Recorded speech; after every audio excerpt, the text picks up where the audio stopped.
परमेश्वर के दैनिक वचन। यदि मनुष्य का हृदय परमेश्वर के साथ शत्रुता रखता है तो वह कैसे परमेश्वर का भय मानकर बुराई से दूर रह सकता है। जबकि आज के समय के लोग अय्यूब के समान मानवता को धारण नहीं करते हैं, तो उनके स्वभाव का मूल तत्व क्या है और परमेश्वर के प्रति उनकी मनोवृत्ति क्या है। क्या वे परमेश्वर का भय मानते हैं? क्या वे बुराई से दूर रहते हैं? ऐसे लोग जो परमेश्वर का भय नहीं मानते हैं और बुराई से दूर नहीं रहते हैं, 4 शब्दों में उनका सारांश निकाला जा सकता है। परमेश्वर के शत्रु हैं। तुम लोग अक्सर इन 4 शब्दों को दोहराते हो, परंतु तुम लोगों ने कभी उनके वास्तविक अर्थ को नहीं जाना है। परमेश्वर के शत्रु हैं। इन शब्दों में उनके लिए यह अर्थ है, वे यह नहीं कहते हैं कि परमेश्वर मनुष्य को शत्रु के रूप में देखता है, परंतु मनुष्य परमेश्वर को शत्रु के रूप में देखता है। पहला, जब लोग परमेश्वर पर विश्वास करना प्रारंभ करते हैं, जिनके पास अपने स्वयं के लक्ष्य, इरादे या महत्वाकांक्षाएं नहीं होती हैं, हालांकि उनका एक भाग परमेश्वर के अस्तित्व में विश्वास करता है और उन्होंने उसके अस्तित्व को देखा है, फिर भी परमेश्वर के प्रति उनके विश्वास में अभी भी वे इरादे हैं और परमेश्वर में विश्वास करने का उनका मुख्य उद्देश्य है कि उसकी आशीषों एवं उन चीजों को प्राप्त करें जिन्हें वे चाहते हैं। लोगों के जीवन के अनुभवों में वे अक्सर अपने आप में सोचते हैं, मैंने परमेश्वर के लिए अपने परिवार और सुनहरे भविष्य को छोड़ दिया और उसने मुझे क्या दिया है। मुझे इसमें कुछ जोड़ना होगा और इसे निश्चित करना होगा, क्या मैंने हाल ही में कोई आशीष प्राप्त की है। मैंने इस समय के दौरान बहुत कुछ दिया है। मैं बड़ी दौड़ से दौड़ा हूं। मैंने बहुत अधिक सहा है। क्या परमेश्वर ने बदले में मुझे कुछ दिया है? क्या उसने मेरे भले कार्यों को स्मरण किया है? मेरा अंत क्या होगा? क्या मैं परमेश्वर से आशीषों को प्राप्त कर सकता हूं? प्रत्येक व्यक्ति लगातार और अक्सर अपने हृदय में इस प्रकार का गुणा भाग करता है और वे परमेश्वर से मांग करते हैं जिनमें उनकी मंशा, महत्वाकांक्षा एवं सौदे होते हैं। कहने का तात्पर्य है, मनुष्य अपने हृदय में लगातार परमेश्वर को परखता है, परमेश्वर के बारे में निरंतर युक्तियों को ईजाद करता है और लगातार परमेश्वर के साथ अपने अंत के बारे में बहस करता है और परमेश्वर से एक कथन निकलवाने की कोशिश करता है, यह देखने के लिए कि परमेश्वर उसे वह सब कुछ देता है या नहीं जो वह चाहता है। ठीक इसी समय परमेश्वर का अनुसरण करते हुए मनुष्य परमेश्वर से परमेश्वर के समान व्यवहार नहीं करता है। वह हमेशा परमेश्वर के साथ सौदेबाजी करने की कोशिश करता है, बिना रुके लगातार उससे मांग करता है और यहां तक कि हर कदम पर उस पर दबाव डालता है और 1 इंच दिए जाने के बाद 1 मील हथियाने की कोशिश करता है। ठीक उसी समय परमेश्वर के साथ सौदेबाजी करते हुए मनुष्य उसके साथ बहस भी करता है। और ऐसे लोग भी हैं जो जब परीक्षाएं उन पर आती हैं या जब वे अपने आप को खतरे में पाते हैं, अक्सर कमजोर, निष्क्रिय और अपने कार्य में सुस्त और परमेश्वर के विषय में शिकायतों से भर जाते हैं।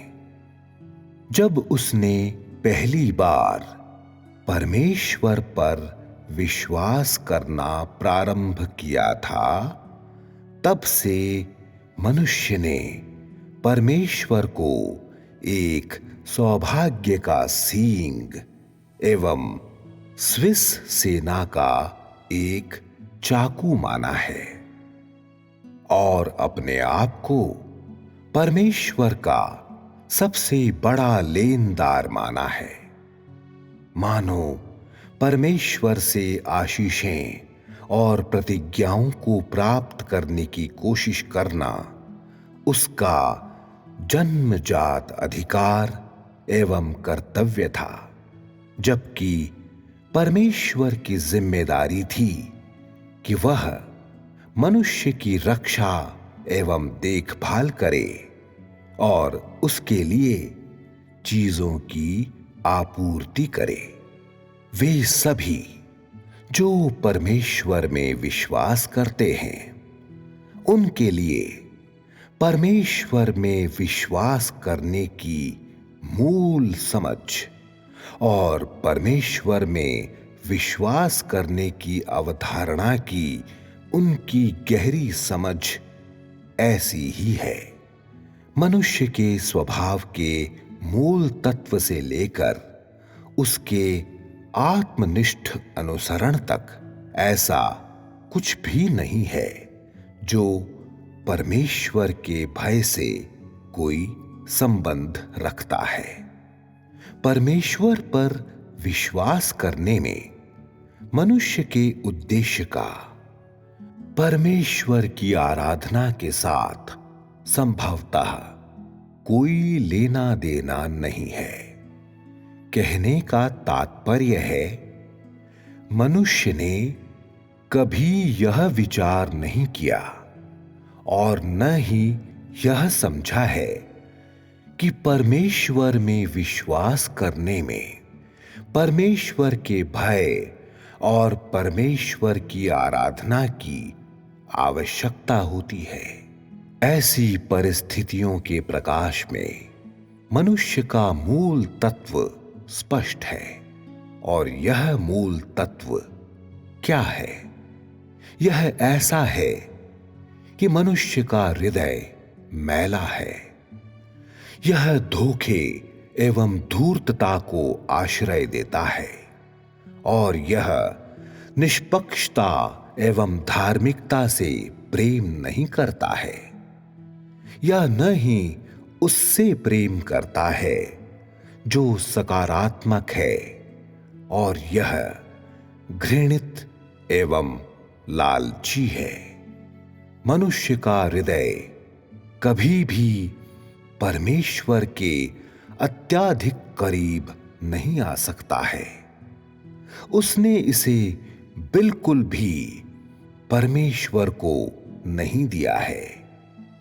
परमेश्वर ने मनुष्य के असली हृदय को कभी भी नहीं देखा है, न ही मनुष्य के द्वारा कभी उसकी आराधना की गई है। इससे कोई फर्क नहीं पड़ता है कि परमेश्वर ने कितनी बड़ी कीमत चुकाई है, या उसने कितना अधिक काम किया है, या उसने मनुष्य को कितना कुछ प्रदान किया है। मनुष्य इसके प्रति अंधा बना रहता है और पूरी तरह से उदासीन रहता है। मनुष्य ने कभी परमेश्वर को अपना हृदय नहीं दिया है। वह केवल अपने हृदय की ही चिंता करना चाहता है, अपने स्वयं के निर्णयों को ही लेना चाहता है। इसका गुप्त अर्थ यह है कि मनुष्य परमेश्वर का भय मानने और बुराई से दूर रहने के मार्ग का अनुसरण नहीं करना चाहता है, या परमेश्वर की संप्रभुता एवं इंतजामों को नहीं मानना चाहता है, न ही वह परमेश्वर के रूप में परमेश्वर की आराधना करना चाहता है। आज मनुष्य की परिस्थितियां ऐसी ही हैं। अब आओ हम फिर से अय्यूब को देखें। सबसे पहले, क्या उसने परमेश्वर के साथ कोई सौदा किया था? क्या परमेश्वर का भय मानने और बुराई से दूर रहने के मार्ग को दृढ़ता से थामे रहने में उसके कोई छिपे हुए उद्देश्य हैं? उस समय क्या परमेश्वर ने किसी से अंत के आने के विषय में बातचीत की थी? उस समय परमेश्वर ने किसी से भी अंत के बारे में प्रतिज्ञाएं नहीं की थीं, और यह इस पृष्ठभूमि के विरुद्ध था कि अय्यूब परमेश्वर का भय मानने और बुराई से दूर रहने के योग्य था। क्या आज के समय के लोग अय्यूब के साथ तुलना करने पर टिक सकते हैं? बहुत ही अधिक भिन्नताएं हैं। वे अलग अलग श्रेणियों में हैं। हालांकि अय्यूब के पास परमेश्वर की अधिक समझ नहीं थी, फिर भी उसने अपना हृदय परमेश्वर को दिया था और वह परमेश्वर का हो गया था। उसने परमेश्वर के साथ कभी सौदा नहीं किया था और उसके पास परमेश्वर के प्रति कोई फिजूल इच्छाएं या मांगे नहीं थीं। इसके बजाय उसने विश्वास किया था कि यहोवा ने दिया और यहोवा ही ने लिया। यह वह था जिसे उसने अपने जीवन के अनेक वर्षों के दौरान परमेश्वर का भय मानने और बुराई से दूर रहने के मार्ग को सच्चाई से थामे रहने के जरिए देखा और अर्जित किया था। उसी प्रकार से उसने, क्या हम जो परमेश्वर के हाथ से सुख लेते हैं, दुख न लें के परिणाम को प्राप्त किया था।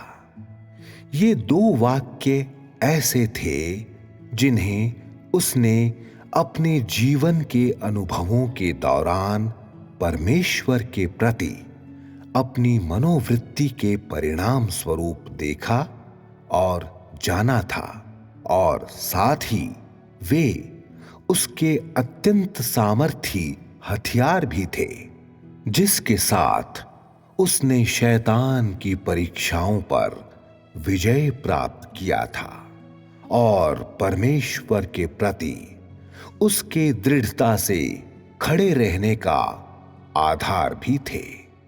इस बिंदु पर क्या तुम लोग अय्यूब को एक प्यारे इंसान के रूप में देखते हो?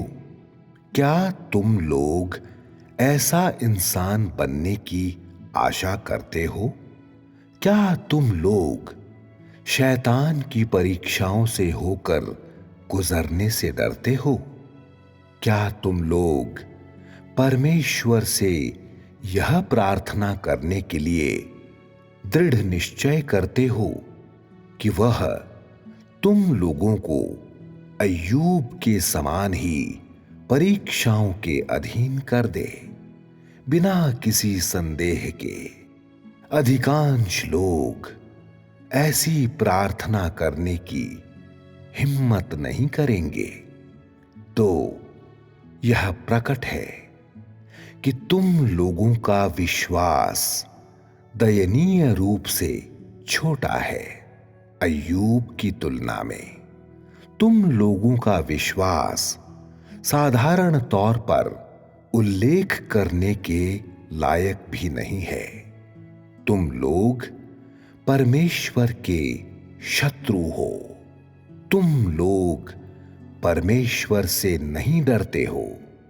तुम लोग परमेश्वर के लिए अपनी गवाही में दृढ़ता से खड़े रहने में असमर्थ हो, और तुम लोग शैतान के आक्रमणों, आरोपों एवं परीक्षाओं के ऊपर विजय पाने में असमर्थ हो।